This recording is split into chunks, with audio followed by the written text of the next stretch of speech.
ரயில்வேயின் ஏசி வகுப்புகளில் பயணம் செய்யும் பயணிகளுக்கு வழங்கப்படும் படுக்கை விரிப்பு தொகுப்பில் 2 படுக்கை விரிப்புகள் வழங்கப்படுவதன் பின்னணியில் உள்ள சுகாதாரம், பராமரிப்பு குறித்த காரணங்களை மத்திய ரயில்வே அமைச்சர் அஸ்வினி வைஷ்ணவ் மாநிலங்களவையில் விளக்கியுள்ளார்.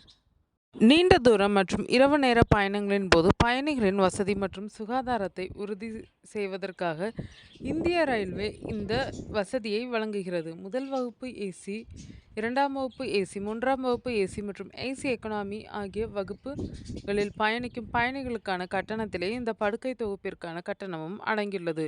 ஒரு தொகுப்பில் 2 படுக்கை விரிப்புகள், ஒரு தலையணை உறை மற்றும் ஒரு கைத்துண்டு ஆகியவை அடங்கும்.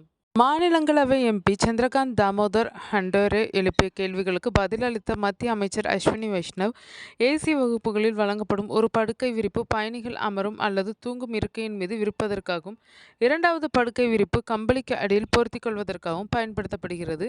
இதன் மூலம் கம்பளி நேரடியாக பயணிகளின் உடலோடு தொடர்பு கொள்வது தவிர்க்கப்படுகிறது. படுக்கை விரிப்புகள் ஒவ்வொரு முறை பயன்படுத்தப்பட்ட பிறகும் துவைக்கப்படுகின்றன. கம்பளிகள் மாதத்திற்கு ஒரு முறை மட்டுமே துவைக்கப்படும் நிலையில், படுக்கை விரிப்புகள் ஒவ்வொரு பயணத்திற்கு பிறகும் துவைக்கப்படுவதற்கான சுகாதார காரணங்கள் குறித்தும் எம்பி கேள்வி எழுப்பியிருந்தார். ரயில்வே படுக்கைகளின் தூய்மையை பராமரிக்க அதிநவீன தொழில்நுட்பங்கள் பயன்படுத்தப்பட்டு வருவதாக அமைச்சர் கூறினார். துணிகளின் வெண்மை மற்றும் தூய்மையை சரிபார்க்க அனைத்து எந்திரமயமாக்கப்பட்ட சலவையகங்களிலும் வைட்டோமீட்டர் பயன்படுத்தப்படுகின்றன. சலவை பணிகளை கண்காணிக்க அனைத்து சலவையகங்களிலும் சிசிடிவி கேமராக்கள் பொருத்தப்பட்டுள்ளன. துணிகளில் உள்ள கறைகளை கண்டறியும் தானியங்கி AI கேமரா தொழில்நுட்பம் மத்திய ரயில்வேயின் புனே கோட்டத்திலும், வடமேற்கு ரயில்வேயின் ஜெய்ப்பூர், ஜோத்பூர் கோட்டங்களிலும் முன்னோடி திட்டமாக அறிமுகப்படுத்தப்பட்டுள்ளது.